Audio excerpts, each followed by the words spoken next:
बड़वानी संसद के मानसून सत्र में सबसे कम काम हुआ, फिर भी पेश किए गए 25 विधायकों में से 22 पारित।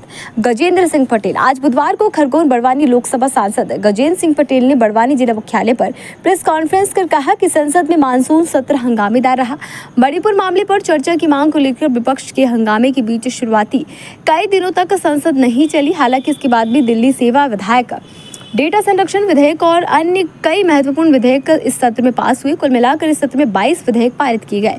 लोकसभा सांसद ने बताया कि इन 22 विधेयक में 10 ऐसे थे जिन पर 1 घंटे से भी कम चर्चा हुई। हाल ही में समाप्त हुआ मानसून सत्र सबसे कम उत्पादक रहा। मानसून सत्र में संसद ने अपने निर्धारित समय से केवल 43% समय तक काम किया। इसके काम केवल 2021 मानसून सत्र और 2023 बजट सत्र में हुआ था। इस सत्र में राज्यसभा लोकसभा की तुलना में थोड़ी अधिक उत्पादक रही, लेकिन फिर भी अपने निर्धारित समय का केवल 55% ही काम कर पाई। अपने निर्धारित समय से आधे से भी कम समय तक काम करने के बावजूद यह मानसून सत्र अभी भी पेश किए गए 25 विधेयक में से 22 को पारित करने में सफल रहा।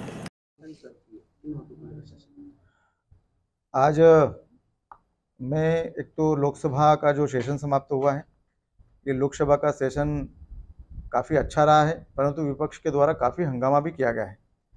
जिस मुद्दे को लेकर विपक्ष हंगामा करता है, उस मुद्दे पर हमारी सरकार ने चर्चा कराने के लिए भी पार्लियामेंट में कहा, परंतु विपक्ष न चर्चा कराना चाहता है, न चर्चा में भाग लेना चाहता है। वो सिर्फ किसी प्रकार से सेशन नहीं चलने देना चाहते, ये इंगित भी हुआ है। और इसलिए देश के प्रधानमंत्री जब चर्चा करने के लिए पार्लियामेंट के अंदर आए तो उन्होंने पार्लियामेंट से बाहर जाकर प्रदर्शन किया। तो ये ध्यान में आता है कि विपक्ष न चर्चा कराना चाहता है, न देश का विकास कराना चाहता है। और इसलिए मैं आज आपके माध्यम से, देश अमृत काल में प्रवेश कर चुका है।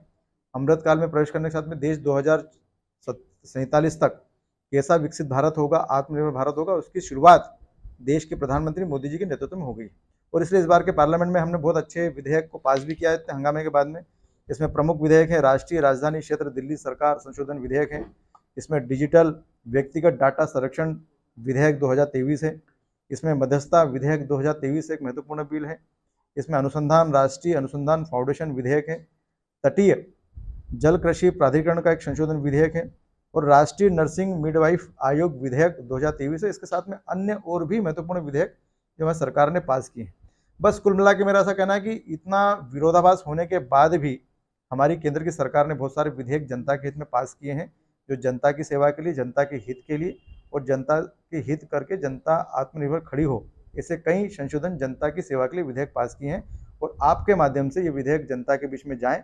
केंद्र की सरकार माननीय मोदी जी के नेतृत्व में हम लोग काम कर रहे हैं। नया भारत, बदलता भारत, परिवर्तित भारत सबके सामने खड़ा है और 2047 तक एक अच्छा सशक्त भारत खड़ा होगा और आने वाली पीढ़ी इस बात को देखेगी, गौरवान्वित अपने आप को महसूस करेगी। खबर भारतवर्ष के लिए बड़वानी से आदित्य शर्मा की रिपोर्ट।